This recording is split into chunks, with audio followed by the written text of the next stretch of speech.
For this episode of The Art of the Photoshoot, we head to Santa Barbara with a sage dress as we hunt for the perfect shot. Come and join us.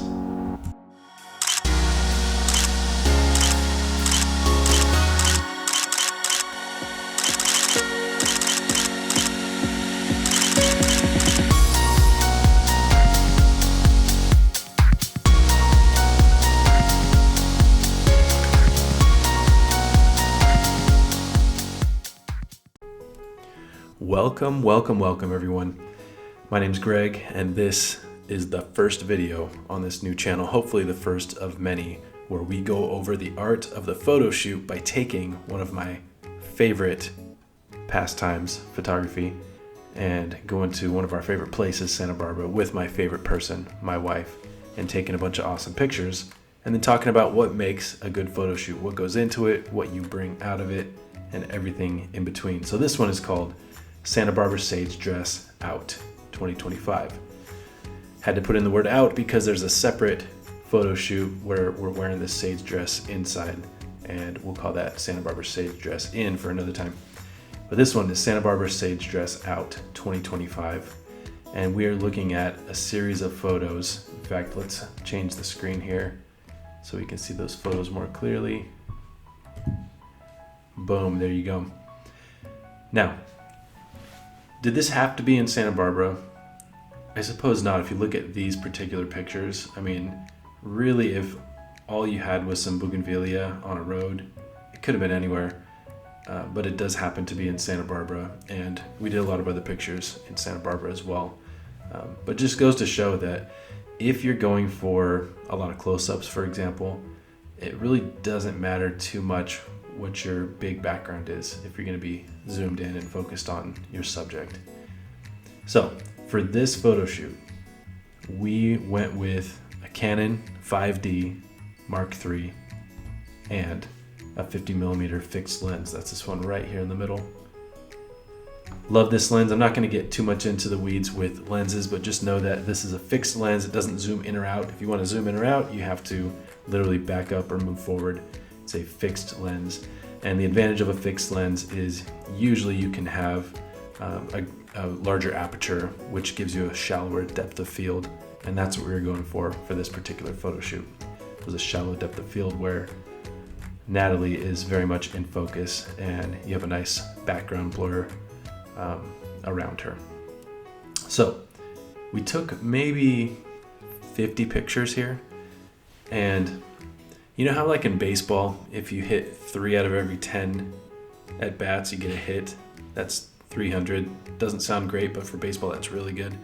Photography is similar. I had a photographer mentor who had something like a 50-to-1 ratio. So when he shot a wedding, for every 50 shots he took, he felt like he got one really good picture, one outstanding picture.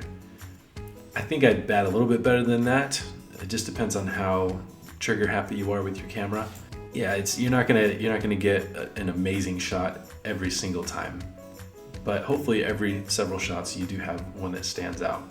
So what I've done here is I've looked at the 50 or so pictures, and I've picked, how many do we have here? 1, 2, 3, 4, 5, 6, 7, 8, 9, 10, 11, 12, about 13 pictures in color, and then a stack of those same pictures over here in black and white. And I just want to see what stands out to me and talk about what makes a good picture. Obviously, there's a lot of things involved here, and we're not going to talk about all of it, but lighting is key. In this case, we're mostly in the shade, and that is a huge advantage because it gives you even light on your subject's face. So there's not a lot of weird shadows going on or anything like that. And another thing that I tend to look for is the composition. So many of you have probably heard of the rule of thirds, where if you were to split the photograph into 3 sections vertically and 3 sections horizontally, the part of the image that you want to be the focus, like someone's eyes, for example, should be at one of those cross sections in the rule of thirds. So I see a lot of good balance in these pictures. This one, she looks a little bit upset, so I don't know, I probably won't pick that as my favorite, but what I want to do is see if I can nail this down to a top 2, 3, or 4 pictures, and then nail it down to the number 1 picture. So some other ones that stand out to me is I see 3 here with this They got the car in the background. Kind of cool, but not the vibe I was going for, so I think I'll probably eliminate those. Although Natty has a pretty cool pose here for this one. I like that. I like that look that she's got. But I probably will stay away from the vehicle pictures. Some of these down here, they're all very similar. Looks like I had a different depth where I stepped further away for the picture on a couple of these. But these stand out, like this one with the hair over here in the corner. This one's super cool. It's hard to nail that shot with the 50mm when you have the aperture at 1.2, which is the largest you can make that aperture with the narrowest depth of field. Because what you can do here is you can, let's see, it looks like I have her forehead in perfect focus, but her eye is slightly blurry. And that's not really what you're going for. So this is a really cool picture. It's hard to tell from further away. It looks like something on her face is in focus, but truly if you zoom in, it's not really her eyes. It's more the top of her head. So didn't quite nail it. And I remember that picture and that when I held the camera up and shot down, just kind of guessing where it would autofocus. I wasn't looking through the viewfinder at the moment. So that's a cool shot. Really like this one right here. I like the leaning that she's doing, like the way her hair is moving. So that could be a contender as well. So let's narrow it down to 4. I'm gonna go with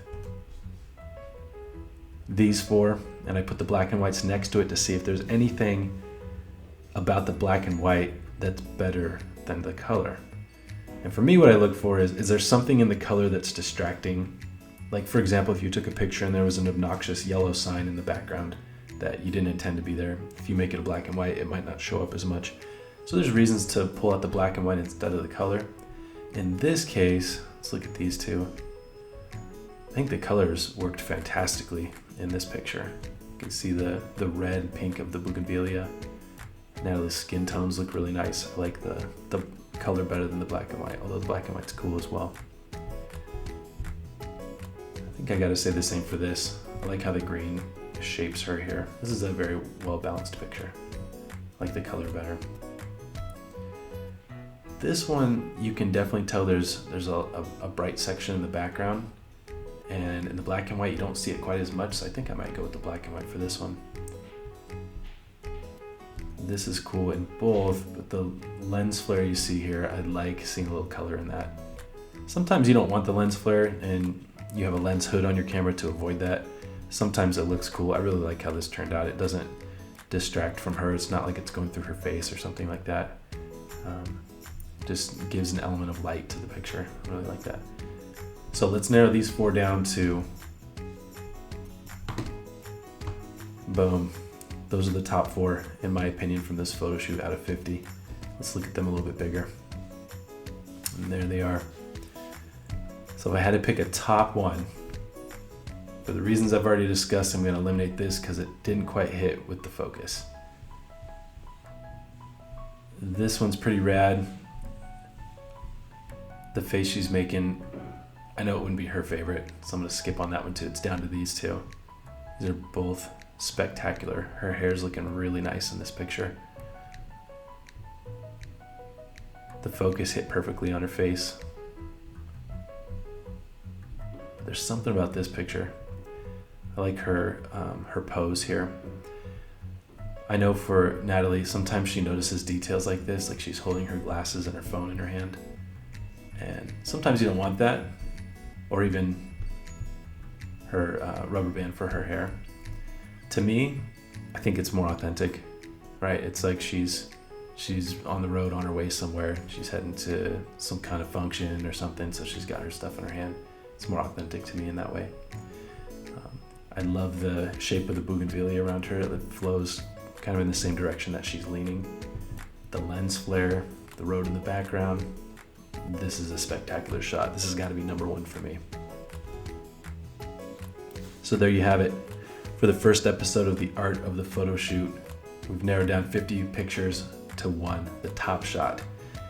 And looking at this picture reminds me of the words of the great American poet Thomas Rhett, who said, "And those eyes can hypnotize, was designed to blow my mind. Look what God gave her, how perfect he made her. She walks in the room, it's like he answered my prayers. The way that she moves, how could anybody blame her? I know she's got haters, but it ain't her fault. Nah, look what God gave her. And I got to tell you, how could I not take pictures of my wife?